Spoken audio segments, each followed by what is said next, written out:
Vi Avatar hace unos días y después de ver la película me empezaron a salir un montón de TikToks, entrevistas a los actores. Justamente me salieron varias de la actriz que interpreta al personaje nuevo de Barang, una actriz española con ascendencia inglesa y chilena, además de ser nieta del mismísimo Charles Chaplin. Estoy también en un momento de mi vida donde ahora me voy a América Latina a reconectar un poco con las raíces de mi abuela por parte de padre. Este episodio no va sobre Avatar, va sobre lo que pasa cuando otras personas necesitan decidir por ti de dónde eres. Estás escuchando el episodio 56 de Ni de aquí ni de allí, un podcast para quienes se sienten de todas partes y de ninguna. Mi nombre es Michelle, nací en Ecuador, crecí en Barcelona y viví 5 años en Alemania, en donde comencé este podcast. La primera vez que me preguntaron de dónde era fue en la escuela, y lo hicieron otras niñas, hijas de migrantes como yo, que ellas venían de Perú, de Bolivia. Entonces la pregunta era bastante inocente y no recuerdo ningún tipo de prejuicio. De hecho, recuerdo que mi mejor amiga en la primera escuela a la que llegué era peruana, y mi madre me explicó que Ecuador y Perú tuvieron un conflicto bélico en el que participó mi bisabuelo, de hecho, y que esa guerra la ganó Perú y que por eso Ecuador perdió parte del territorio. Entonces, sobre esta guerra que hubo y sobre las enemistades que habían entre los peruanos y los ecuatorianos por los territorios, yo no me habría enterado si no hubiese tenido este tipo de relación. Así que de niña era más como un sentido de identificación, tú también vienes de otro país, ¿de qué país vienes tú? Era más con curiosidad, con una curiosidad infantil. La tensión no existía en ese entonces. La tensión para mí vino en Alemania, cuando estaba aprendiendo a hablar otro idioma.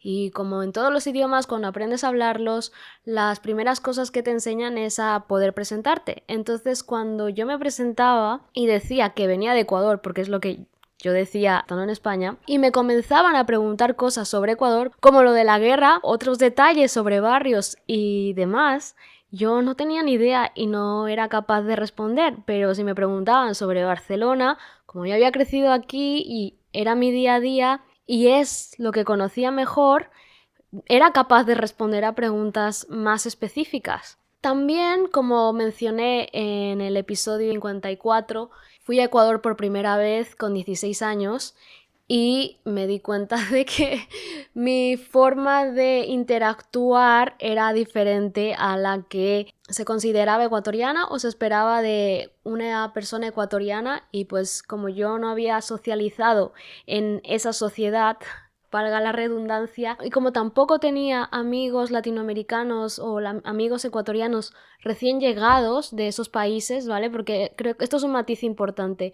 Cuando fui a Alemania conocí a muchos y muchas latinoamericanas llegadas a Alemania directamente sin pasar por España, y eso para mí fue un gran aprendizaje y toda una experiencia en sí misma, ¿vale? Entonces, digamos que los otros hijos de migrantes con los que me relacioné tenían también la misma socialización, entonces teníamos en común haber crecido en esta sociedad. Pero cuando entro en contacto con gente de mi edad que está viviendo su primera experiencia migratoria en Alemania, la forma de relacionarme y de interactuar es completamente diferente. Y por eso, entre estos dos grupos, digamos, las personas alemanas con las que yo practicaba alemán, con tándems y en eventos de intercambio de idiomas, respondía de una manera, y con las personas latinoamericanas que conocía en festivales, fiestas, entre conocidos, me presentaba de otra, ¿vale? Entonces también ahí empezó mi búsqueda de una narrativa que me dé coherencia a mí misma, porque al final siento que no sabía para quién estaba respondiendo, porque no me acababa de sentir cómoda con las respuestas. Y por eso hoy quería hablaros de Ona Chaplin. Nunca lo he sabido. Depende de quién me lo pregunte. Muchas veces digo, ¿a ti qué te importa? A la vez me siento muy en casa aquí en Madrid. Nací a 20 minutos de aquí. pero no tengo ni una gota de sangre española. Entonces es como esa cuestión de ser de todas partes y de ninguna parte. Y por eso ahora cuando me casé con mi marido y estoy en Estados Unidos, nunca esperé en 1000 años que me acabara en Estados Unidos, pero bueno, es así. Hay que aceptarlo y es muy bonito y es genial. Estoy en California, estamos en una granja y estoy por primera vez en mi vida arraigándome en un lugar y realmente prestando atención a los ciclos naturales, el tiempo, la temperatura, los pajaritos, todo es de un lugar para arraigarme, porque es algo que es muy bonito ser de todas partes, pero hay algo de lo local que le quiero dar a mi hija, porque creo que cuando tienes raíces te crecen las alas más grandes. Cuando vi los comentarios en los vídeos en los que Oona Chaplin habla sobre sus raíces, sobre de dónde se siente, vi algo que también vi en los comentarios de un clip que subí a TikTok del episodio 54 en el que hablo sobre mi experiencia como hija de migrantes que va por primera vez al país de sus padres, en mi caso Ecuador, que la gente siempre está decidiendo por ti. Yo estoy hablando de mi experiencia personal y de cómo me puedo sentir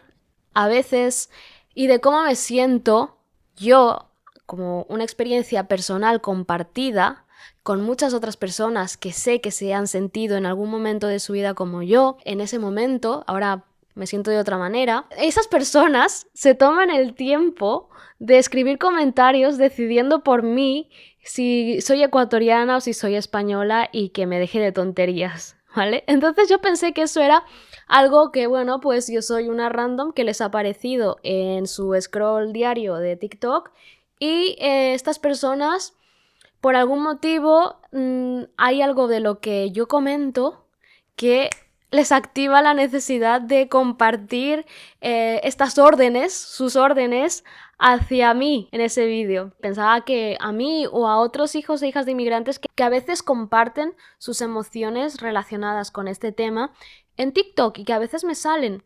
No hay vídeo que trate esa temática o toque alguno de esos temas en el que no haya un comentario de alguien así, afirmando la identidad que tienes que tener, ordenándote cómo te tienes que sentir, básicamente. Y también cuestionándote el acento, riéndose de ti, insultándote.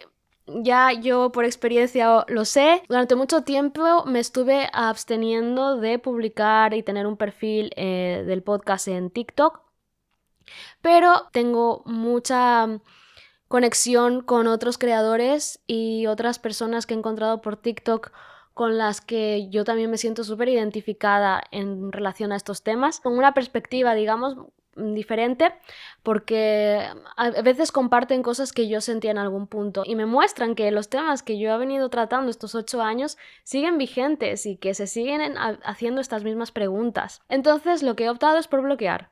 O sea, yo sí que no aspiro a ser influencer, no aspiro a tener los comentarios petados de todo tipo por el engagement, no, yo si me falta ese respeto, le falta ese respeto a alguien, bloqueado. Me he ido un poco del tema, perdón, pero es lo que pasa cuando grabo sola. Pero bueno, a todo esto te tengo que presentar y te tengo que hablar de quién es Oona Chaplin, porque aunque te he dicho que es nieta del mismísimo Charles Chaplin y que es la actriz que interpreta al nuevo personaje Barang en Avatar, la última entrega que se estrenó el viernes pasado, ella tiene una historia familiar compleja y multicultural que incluye raíces latinoamericanas y europeas. Oona Chaplin nació en Madrid y es hija de la actriz anglo-estadounidense Geraldine Chaplin y del cineasta chileno Patricio Castilla. Su abuela fue Hilda Valderrama, que fue abogada mapuche defensora de los derechos humanos. Además es nieta directa de Charles Chaplin y bisnieta del dramaturgo irlandés-estadounidense Eugene O'Neill.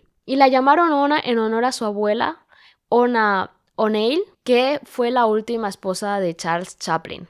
Entonces, claro, como os decía, pensaba que a ella, que es una actriz ahora conocida, que también salió en Juego de Tronos, pero digamos que a nivel actoral ha tenido papeles bastante pequeños y discretos, me atrevería a decir, pero es la primera vez que sale en una superproducción y en la que hay tantas entrevistas de ella. en castellano y en inglés. Yo pensaba, es una actriz de renombre, es nieta de Charles Chaplin, no va a tener esos comentarios de ¿de dónde es? ¿De dónde es? Y claro, los chilenos están peleando por ella en los comentarios, es chilena. Los españoles, que qué orgullo que sea española. Y entonces se empiezan a cuestionar, bueno, pero ¿de dónde son sus padres? Porque si sus padres son españoles, pues sí, pero si no, yo pensaba que como ella, nieta directa de Charles Chaplin, este tipo de comentarios no se darían, pero me equivoqué. Entonces, viendo esto, estuve reflexionando que precisamente la pregunta de dónde eres, pues no te la hacen tanto a veces con curiosidad morbosa por saber de dónde es tu fenotipo, sino también como para ordenarte. Y ya no solo en un sentido de yo te digo que tú eres tal, sino también en un sentido de en mi imaginario, el de la persona que pregunta, en mi imaginario, ¿dónde te encasillo? Para muchas de las personas que todavía están navegando esta complejidad de no ser ni de aquí ni de allí, porque no me siento 100% de allí, no me siento 100% de allá, o yo me siento de los dos lados, que es en el momento en el que yo creo que estoy, pero tengo mis días en los que me siento más de allí y en los días que me siento más de allá o en los que no me siento de ningún sitio, y de eso venía a hablaros porque creo que mi estado mayoritario es el habitar este limbo, esta frontera, como dirían algunas autoras, y hoy os quería compartir lo que me ayudó a mí a habitar este limbo, esta frontera. A mí me ayudó muchísimo Gloria Anzaldúa con su definición de nueva mestiza y frontera, ¿vale? No me voy a poner muy técnica porque no sé hasta qué punto os interesa, así que voy a resumir su teoría y su filosofía aplicada a este contexto personal y articularlo de una manera que quizás podría ayudarte. Porque Gloria Anzaldúa no solo habla de mestizaje, que en el sentido en el que aprendemos en Latinoamérica, de vinieron los españoles, se mezclaron con los indígenas y nos mezclamos todos entre todos, también la población esclavizada y todos somos mestizos, no. Lo que ella propone es el mestizaje existencial de mezclándose constantemente y el hecho de vivir en la frontera entre sociedades o países, ¿vale? Es traducirse constantemente, traducir tus costumbres y de algún modo vivir siempre en esta tensión y construir sobre esta tensión. Y por lo tanto vivir en esta frontera constante. Otra autora que me ayudó muchísimo, sobre todo cuando volví de Alemania a España, después de vivir 5 años allí, fue Chimamanda Adichie con su novela Americana. La novela, a rasgos generales, habla de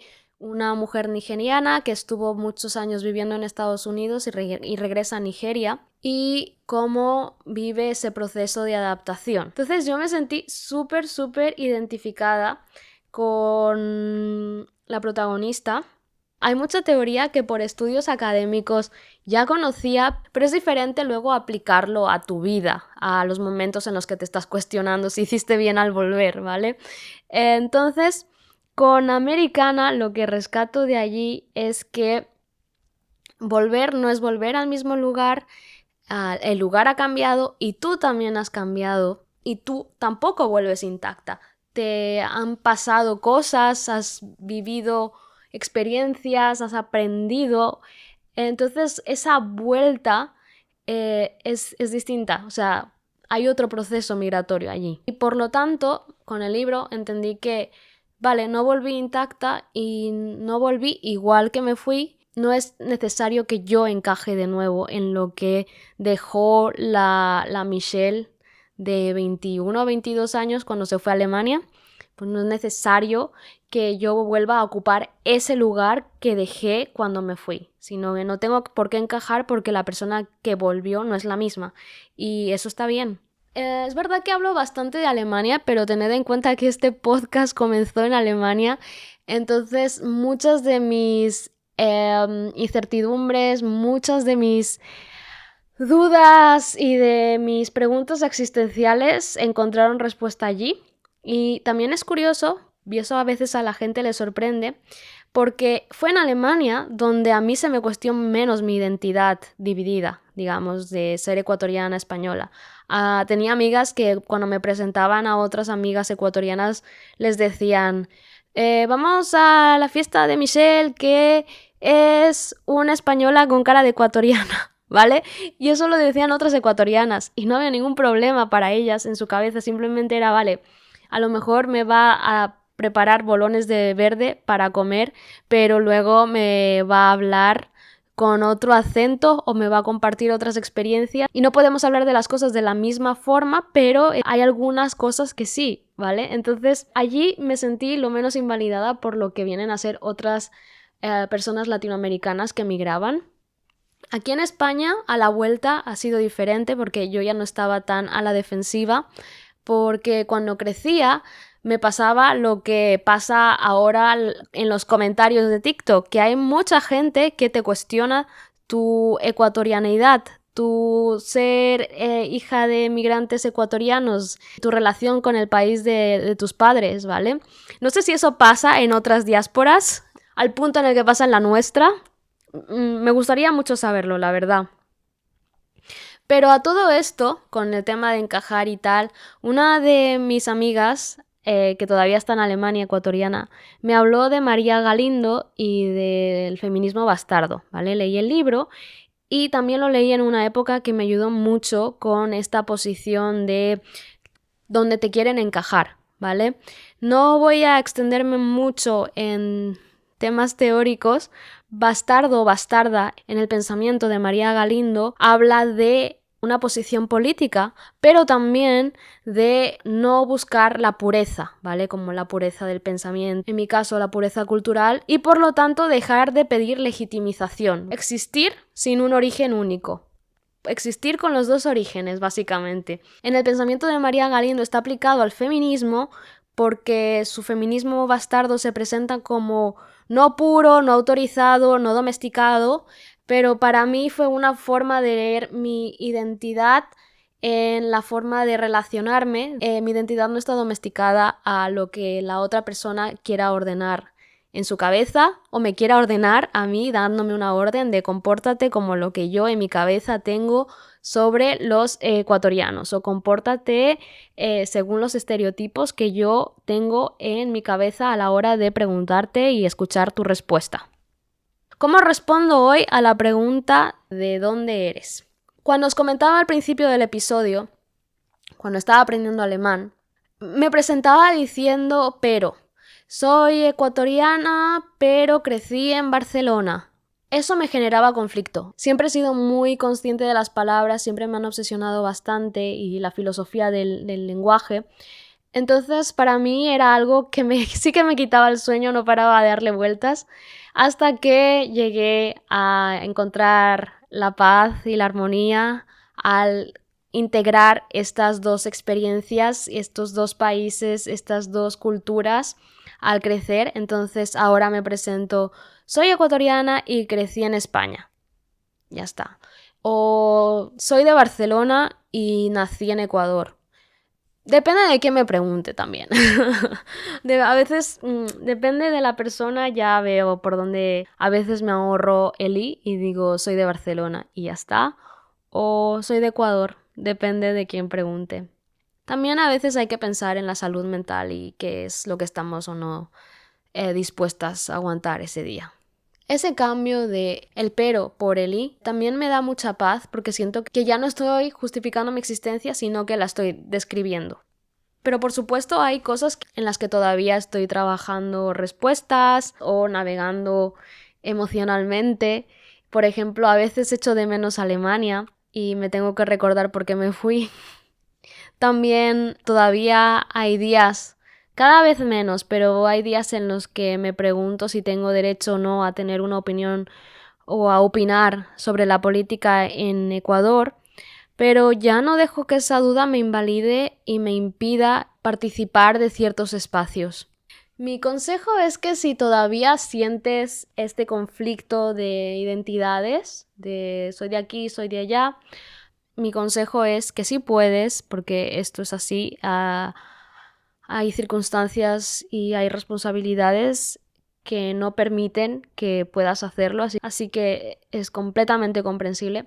Pero si tienes la posibilidad de salir del lugar, del país en el que creciste, lánzate. Obviamente, yo también, como lo dije en el episodio 54, de una forma dentro de lo que cabe prudente, hay que ir con cuidado. Voluntariados pagados, sobre todo en la Unión Europea, hay el Erasmus, si puedes hacer el Erasmus. Salir del lugar en el que creciste puede ayudarte a entenderte mejor. No se trata de negarnos una identidad, una de las dos, sino permitirnos primero a nosotras mismas el habitar varias, porque a veces primero la limitación la ponemos nosotras. Muchas veces hablo de esto, de que cuando estaba aprendiendo alemán no sabía cómo responder, porque las preguntas que venían después, si estaban relacionadas con Ecuador, no las sabía responder. Con el tiempo me di cuenta de que no es un problema no saber responder, sino tener que responder a preguntas que de entrada no quieren escucharte. Solo están buscando una palabra, que a veces es un país, para poder encasillarte. Y hoy cuando me preguntan de dónde soy, ya no busco justificarme ni intento explicarme, porque a la primera a la que le estoy respondiendo es a mí misma. Y quizá la pregunta que le deberíamos devolver al mundo, sobre todo a ciertas personas, es ¿para qué quieres saberlo? Depende de quién me lo pregunte, muchas veces digo a ti qué te importa. Gracias por llegar hasta aquí, a este episodio. Ya sabes que nos puedes seguir en Instagram, en nideaquí.nideallí. Puedes encontrar los episodios por temas en la web, nideaquinideallí.com, y que tienes todos los enlaces para suscribirte a la newsletter, entrar a la comunidad de WhatsApp por si quieres recibir allí las notificaciones de los nuevos episodios o los sorteos, porque el mes pasado tuvimos un sorteo y fue el primer sorteo, pero se vienen más, sobre todo porque el año que viene sí que habrá episodio por el aniversario del podcast, así que si quieres siempre estar al tanto de las noticias y novedades, puedes seguirnos por Instagram, puedes suscribirte a la newsletter, es una vez al mes, igual que el episodio. También puedes encontrar otras formas de apoyar al podcast o participar en nideaquinideallí.com/apoya. Muchísimas gracias por llegar hasta aquí. Y sí, no sé, si habéis visto Avatar, ¿qué os ha parecido? A mí me ha sorprendido favorablemente, la verdad, no soy súper fan. Para mí Avatar es la leyenda de Aang. Y felices fiestas. Nos vemos y nos escuchamos en el siguiente episodio.